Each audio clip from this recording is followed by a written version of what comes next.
Hello students, তোমাদের এই ছোট্ট চ্যানেল কম্পোস্ট স্টাডিতে তোমাদের স্বাগত জানাই। আশা করছি তোমরা সকলেই ভালো আছো এবং তোমাদের প্রিপারেশন ঠিকঠাক চলছে। এই কম্পোস্ট স্টাডি ইউটিউব চ্যানেলে এএনএম জিএনএম 2024-এর জন্য লাইফ সায়েন্স অর্থাৎ জীবন বিজ্ঞানের বিভিন্ন ইম্পর্টেন্ট টপিকের উপরে ইম্পর্টেন্ট কোশ্চেন নিয়ে আলোচনার একটি সিরিজ চলছে। ইতিমধ্যে আমরা অনেকগুলো টপিক কমপ্লিট করে ফেলেছি। আজকে আমাদের টপিক হলো মানবদেহের রোগসমূহ। ঠিক আছে, মানবদেহের যে বিভিন্ন রোগ এবং তাদের কজেটিভ এজেন্ট, অর্থাৎ সেগুলো ব্যাকটেরিয়ার জন্য হয়ে থাকে, ভাইরাসের জন্য, প্রোটোজোয়ার জন্য, নাকি সেগুলো জলবাহিত রোগ, বায়ুবাহিত রোগ, সমস্ত বিষয় আজকে আমরা এই ক্লাসে জানবো। এখানে আমাদের টোটাল 50টি প্রশ্ন রয়েছে। এখানে 40টি লেখা আছে কিন্তু অ্যাকচুয়ালি 50টি প্রশ্ন রয়েছে। আমরা এই টপিকটিকে দুটো পার্টে কমপ্লিট করব। আজকে আমরা পার্ট 1-এ প্রথম 25টি প্রশ্ন এবং পার্ট 2-তে পরের 25টি প্রশ্ন নিয়ে আলোচনা করব। তাহলে চলো আর কথা না বাড়িয়ে আমরা ক্লাস শুরু করে দিচ্ছি। ক্লাস শুরু করার আগে বলে দিই, শুধু ক্লাস দেখলেই কিন্তু হবে না, তোমাদের কিন্তু সেই টপিকগুলোকে, সেই প্রশ্নগুলোকে আবার রিভিশনও দিতে হবে। তাই তোমাদের পিডিএফ দরকার, ক্লাস পিডিএফ। এবারে ক্লাস পিডিএফ কোথায় পাবে? তোমরা আমাদের টেলিগ্রাম চ্যানেলে পেয়ে যাবে, হোয়াটসঅ্যাপ গ্রুপে পেয়ে যাবে। এছাড়াও যদি তোমাদের মনে হয় যে তোমরা এক্সট্রা কিছু কোশ্চেন সলভ করতে চাও, তাহলে তোমরা আমাদের ফেসবুক পেজ এবং ফেসবুক গ্রুপে জয়েন করতে পারো। এবারে চলো আমরা ক্লাস শুরু করে দিচ্ছি। দেখো আজকের প্রথম প্রশ্ন কি রয়েছে, বলেছে নিচের কোন রোগটি ব্যাকটেরিয়া দ্বারা সৃষ্টি হয় না? চারটি অপশান দেওয়া আছে। নিচের কোন রোগটি ব্যাকটেরিয়ার দ্বারা সৃষ্টি হবে না, মানে কোন রোগের পজিটিভ এজেন্ট ব্যাকটেরিয়া নয়। অপশান দেওয়া আছে ডিপথেরিয়া, কলেরা, টাইফয়েড, ইনফ্লুয়েঞ্জা। প্রতিটি ভিডিওতেই আমি বলি কোশ্চেন আসবে, তোমরা ভিডিওটি পজ করবে, নিজের আগে সলিউশন বের করবে, তারপরেই কিন্তু কোশ্চেনের আনসার তোমরা চেক করবে, ঠিক আছে? আর সাথে তোমরা একটা পেন আর পেপার রাখবে। আমি যে এক্সট্রা পয়েন্টগুলো বলবো সেই এক্সট্রা পয়েন্টগুলো নোট ডাউন করে রাখবে। তাহলে প্রথম প্রশ্নের আনসার কী হবে? আনসার হবে অপশন ডি, ইনফ্লুয়েঞ্জা। ইনফ্লুয়েঞ্জা কোনো ব্যাকটেরিয়া ঘটিত রোগ নয়, এটি একটি ভাইরাস ঘটিত রোগ। আর এর ভাইরাসটি যে ফ্যামিলির অন্তর্গত সেই ফ্যামিলিটি হলো অর্থোমিক্সিভিরিডি ফ্যামিলি, ঠিক আছে? এবারে পরের প্রশ্ন, 2 নম্বর প্রশ্ন, বলেছে নিচে দেওয়া কোন অসুখটিতে হাড় দুর্বল এবং ভঙ্গুর হয়ে পড়ে? অপশান হচ্ছে অস্টিওপোরোসিস, আর্থ্রাইটিস, রিউমেটিজম, নাকি কলিক। সঠিক উত্তর হয়ে যাবে তোমাদের অপশান এ, অস্টিওপোরোসিস। অস্টিওপোরোসিস সম্বন্ধে আমি কয়েকটা কথা বলে রাখছি, তোমরা নোট ডাউন করে রাখবে। যে স্ত্রী দেহে যখন বয়স বেড়ে যায়, ঠিক আছে, বয়স্ক মহিলাদের ক্ষেত্রে দেহে ইস্ট্রোজেন নামক এক ধরনের হরমোনের অভাব দেখা যায়। সেই ইস্ট্রোজেন নামক হরমোনের অভাবের ফলেই কিন্তু তাদের হাড় দুর্বল এবং ভঙ্গুর হয়ে পড়ে। এবারে এই ইস্ট্রোজেন হরমোনের আরও বিভিন্ন ধরনের কাজ রয়েছে। সেই কাজগুলো যদি তোমরা না জেনে থাকো তাহলে তোমরা অবশ্যই এর আগে যে হরমোনের চ্যাপ্টার নিয়ে আলোচনা করা হয়েছে সেই কোশ্চেন সিরিজটা অবশ্যই দেখবে, সেই ভিডিওটি। সেখানে তোমরা ইস্ট্রোজেনের বিভিন্ন ধরনের কাজ সম্বন্ধে জানতে পারবে। তাহলে এই ইস্ট্রোজেনের অভাবে কিন্তু হাড় দুর্বল এবং ভঙ্গুর হয়ে যায় স্ত্রী দেহের ক্ষেত্রে, আর এই রোগটিকে আমরা বলে থাকি অস্টিওপোরোসিস।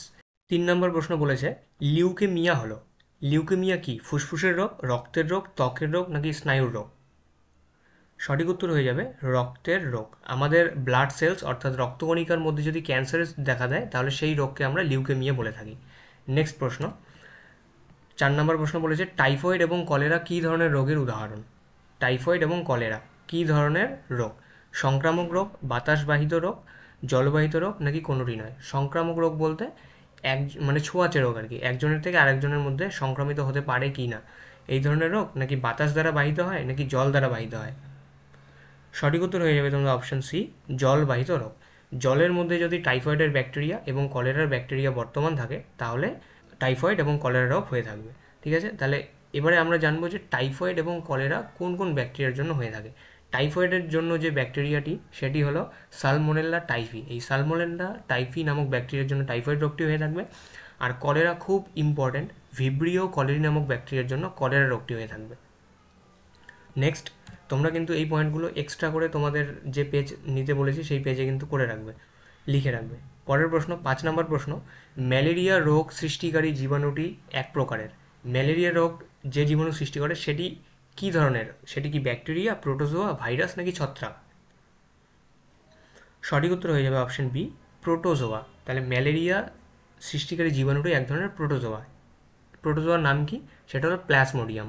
সেটা হতে পারে প্লাজমোডিয়াম ভাইভ্যাক্স অথবা প্লাজমোডিয়াম ফ্যালসিপারাম। এছাড়াও রয়েছে যেগুলো তোমাদের জানার প্রয়োজন নেই, তোমরা যদি এই দুটো মনে রাখো তাহলেই তোমাদের হবে প্লাজমোডিয়াম ভাইভ্যাক্স আর হলো প্লাজমোডিয়াম ফ্যালসিপারাম, ঠিক আছে? আর এটি হলো প্রোটোজোয়া অর্থাৎ আদ্য প্রাণী। পরের প্রশ্ন, 6 নম্বর প্রশ্ন, যে রোগগুলি থেকে রক্ষার জন্য শিশুদের ডিপিটি টিকা দেওয়া হয়, ডিপিটি এক ধরনের টিকা দেওয়া হয় শিশুদের মধ্যে আগের থেকেই সেই রোগের বিরুদ্ধে অনাক্রমতা সৃষ্টি করার জন্য। এই ডিপিটি কোন কোন রোগের থেকে শিশুদের রক্ষা করার জন্য দেওয়া হয়? রোগগুলো কী কী? অপশান আছে ডিপথেরিয়া, নিউমোনিয়া এবং টাইফয়েড, ডিপথেরিয়া, হুপিং কাশি, টিটেনাস, ডিপথেরিয়া, যক্ষ্মা, নিউমোনিয়া, ডিপথেরিয়া, হুপিং কাশি এবং টাইফয়েড। যদি তোমরা ডিপিটির ফুল ফর্ম জেনে থাকো তাহলে এই কোশ্চেনের আনসার খুব সহজেই করতে পারবে। দেখি তোমরা কতজন করতে পারো। তোমরা অবশ্যই কিন্তু কমেন্টে জানাবে যে হ্যাঁ এই কোশ্চেনের সঠিক আনসার আমি করেছি নিজের থেকে।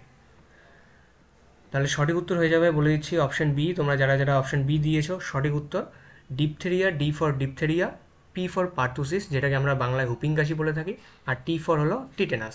তাহলে ডিপথেরিয়া, হুপিং কাশি, টিটেনাস এই রোগগুলি থেকে রক্ষা করার জন্য শিশুদের ডিপিটি টিকা দেওয়া হয়। এবারে এখানে এই যে ডিপিটি অর্থাৎ ডিপথেরিয়া, হুপিং কাশি, টিটেনাস এগুলো সবগুলোই কিন্তু ব্যাকটেরিয়া ঘটিত রোগ। ডিপথেরিয়া কোন ব্যাকটেরিয়ার জন্য হয়ে থাকে? সেটা হলো করিনে ব্যাকটেরিয়া ডিপথেরি। তারপরে পার্টুসিস কোন ব্যাকটেরিয়ার জন্য হয়ে থাকে? সেটা হলো বর্ডেটেলা। আর টিটেনাস রোগটি যে আছে, টিটেনাস রোগটি কোন ব্যাকটেরিয়ার জন্য হয়ে থাকে? সেটা হলো ক্লস্ট্রিডিয়াম টিটেনি। তাহলে এটা তোমরা এক্সট্রা করে তোমাদের পেজে লিখে রাখো। ডিপথেরি হলো করিনে ব্যাকটেরিয়াম ডিপথেরি, পার্টুসিস হলো বর্ডেটেলা, আর হলো টিটেনাস হলো গিয়ে ক্লস্ট্রিডিয়াম টিটেনি। নেক্সট 7 নম্বর প্রশ্ন বলেছে ভাইরাস ঘটিত রোগ হলো নিম্নের কোনটি? নিচের কোনটি একটি ভাইরাস ঘটিত রোগ? কলেরা, ম্যালেরিয়া, টাইফয়েড নাকি পোলিও? সঠিক উত্তর হয়ে যাবে তোমাদের অপশন ডি, পোলিও। পোলিও একটি ভাইরাস ঘটিত রোগ। পোলিও ভাইরাসের জন্য এই পোলিও রোগটি হয়ে থাকে। আর পোলিওর থেকে একটা ইম্পর্টেন্ট কোশ্চেন আসতে পারে, সেটা হলো ওপিভির ফুল ফর্ম। ওপিভির ফুল ফর্ম কি? ওপিভির ফুল ফর্ম হলো ওরাল পলিও ভ্যাকসিন।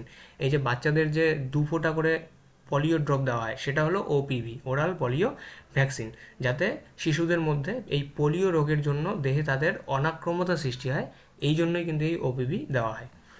আর এখানে বলা আছে কলেরা। কলেরার আমরা জানলাম কলেরা একটি ব্যাকটেরিয়া ঘটিত রোগ, ভিব্রিও কলেরির জন্য হয়ে থাকে। ম্যালেরিয়া একটি আর্দ্র প্রাণী ঘটিত রোগ, যেটা প্লাজমোডিয়ামের জন্য হয়ে থাকে। আর টাইফয়েড একটি ব্যাকটেরিয়া ঘটিত রোগ, যেটা সালমোনেলা টাইফি ব্যাকটেরিয়ার জন্য হয়ে থাকে। নেক্সট 8 নম্বর প্রশ্ন বলেছে থ্যালাসেমিয়া রোগে ক্ষতিগ্রস্ত হয়। থ্যালাসেমিয়া রোগে কি ক্ষতিগ্রস্ত হবে? রক্ত, ফুসফুস, হৃৎপিণ্ড নাকি যকৃৎ? সঠিক উত্তর হয়ে যাবে তোমাদের অপশন এ, রক্ত। থ্যালাসেমিয়া রোগে রক্ত ক্ষতিগ্রস্ত হয়ে থাকে। আর এই থ্যালাসেমিয়া একটি অটোজোমাল রিসেসিভ ডিসঅর্ডার। ঠিক আছে, এটা তোমাদের মাথায় রাখতে হবে। থ্যালাসেমিয়া হলো অটোজোমাল রিসেসিভ ডিসঅর্ডার। পরের প্রশ্ন 9 নম্বর প্রশ্ন, আয়োডিনের অভাবে কোন রোগ হয়ে থাকে? অপশন দেওয়া হচ্ছে রিকেট, থাইরয়েড, স্কারভি নাকি গলগণ্ড। সঠিক উত্তর হয়ে যাবে তোমাদের অপশন ডি।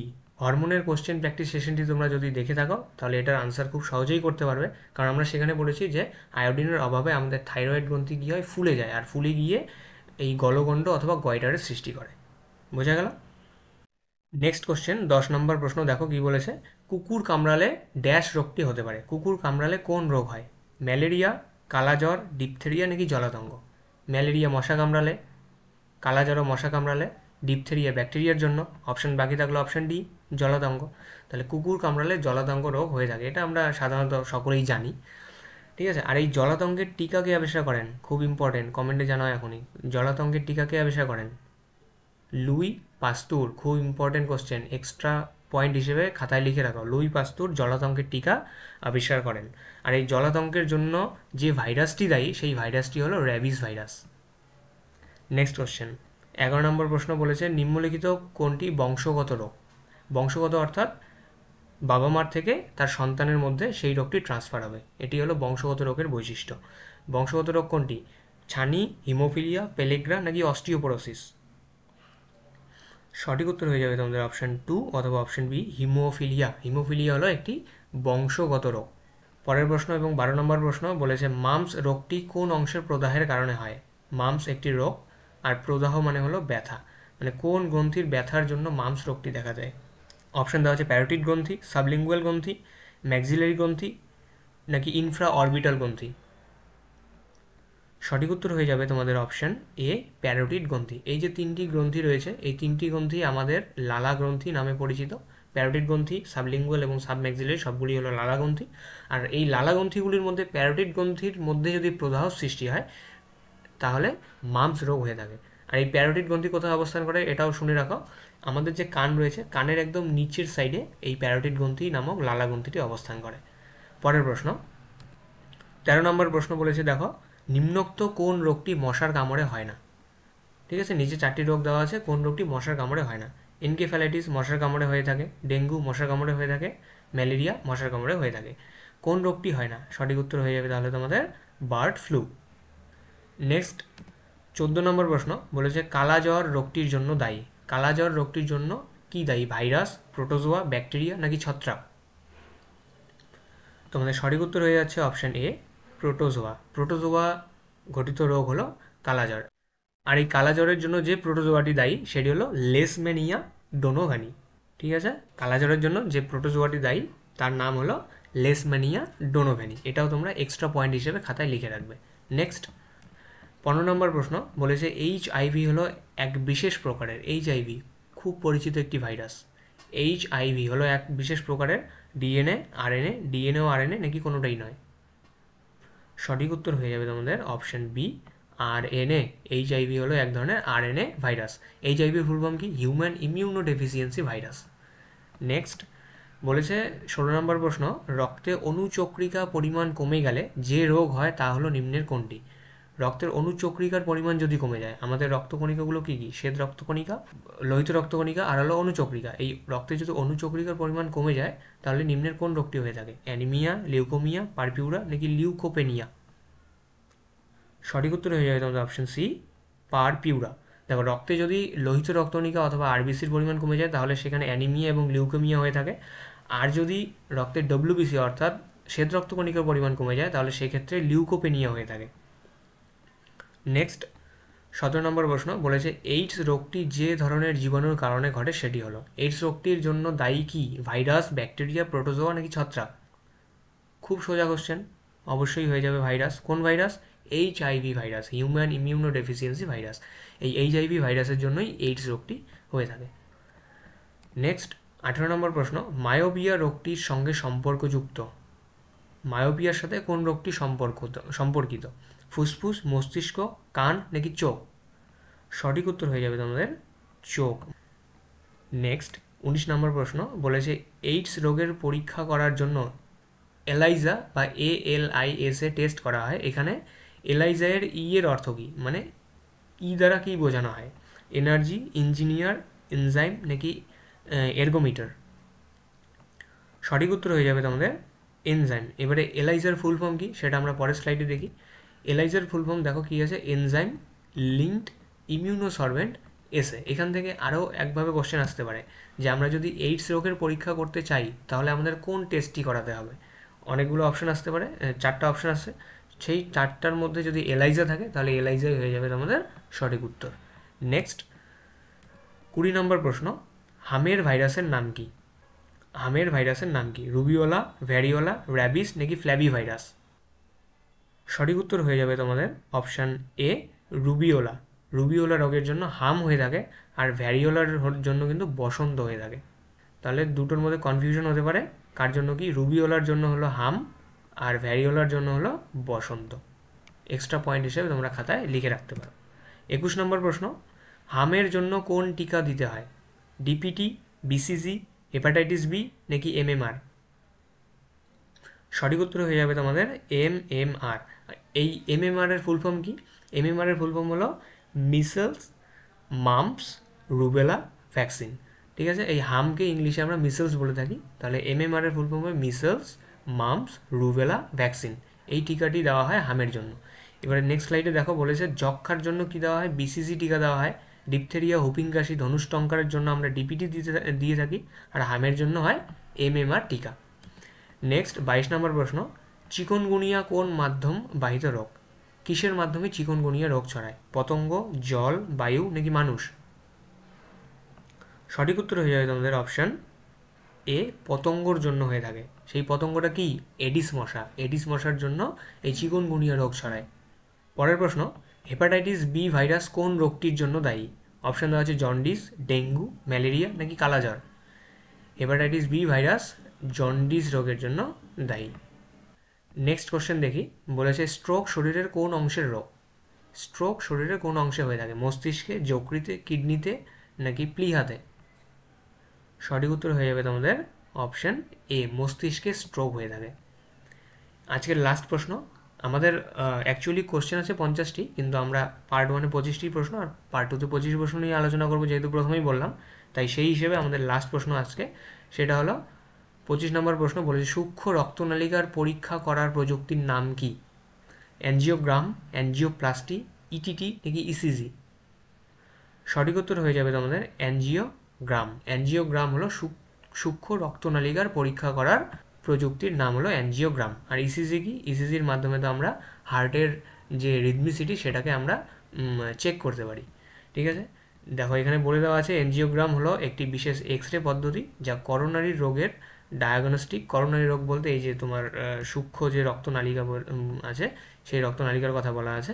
তাহলে করোনারি রোগের ডায়াগনস্টিক এবং প্রতিকার উভয় উদ্দেশ্যেই নির্ধারিত হতে পারে। এটি সাধারণত রক্তনালীতে ব্লকেজের জন্য মূল্যায়ন করার সর্বোত্তম উপায়। এবারে দেখো রক্তনালিকার মধ্যে যদি ব্লকেজ হয়ে যায় তাহলে কি রক্ত চাপ বেড়ে যাবে, ব্লাড প্রেশার বেড়ে যাবে। তাহলে সেই রক্তনালিকার যে ব্লকেজ হয়েছে কিনা সেটাই মূল্যায়ন করার সর্বোত্তম উপায় হলো অ্যাঞ্জিওগ্রাম। ঠিক আছে, তাহলে আজকে আমরা এখানে 25টি প্রশ্ন নিয়ে আলোচনা করলাম। আশা করছি আমি যেভাবে বলেছি তোমরা সেভাবেই প্রথম থেকেই কোশ্চেন আসছে, তারপর তোমরা সেগুলোকে পজ করে নিজেরা সঠিক আগে আনসার বের করেছো, তারপরেই সলিউশন দেখেছো। এভাবে কিন্তু তোমরা তোমাদের প্রিপারেশনটাকে যাচাই করতে পারবে, এতে কিন্তু তোমাদেরই ভালো হবে। ঠিক আছে, তাহলে আমাদের পার্ট 1-এ আমরা 25টি প্রশ্ন আলোচনা করলাম, পার্ট 2-তে আমরা নেক্সট 25টি প্রশ্ন নিয়ে আলোচনা করব।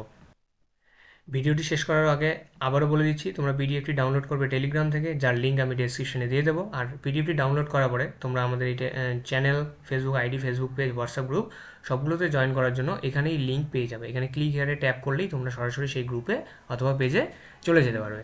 ঠিক আছে, তাহলে থ্যাংক ইউ তোমরা যারা যারা কমপ্লিট ভিডিওটি দেখেছো। আশা করছি তোমাদের জন্য ভিডিওগুলো হেল্পফুল হচ্ছে। যদি হেল্পফুল হয়ে থাকে তাহলে ভিডিওটিকে একটা লাইক করে দেবে, চ্যানেলটাকে অবশ্যই সাবস্ক্রাইব করে দেবে, আর সেই গ্রুপগুলোতে কিন্তু অবশ্যই জয়েন করে তোমাদের বিভিন্ন ধরনের কোশ্চেন তোমরা সেখানে পোস্ট করতে পারো। তাহলে দেখা হচ্ছে পরের পার্ট 2-তে। আজকের জন্য এখানেই, বাই।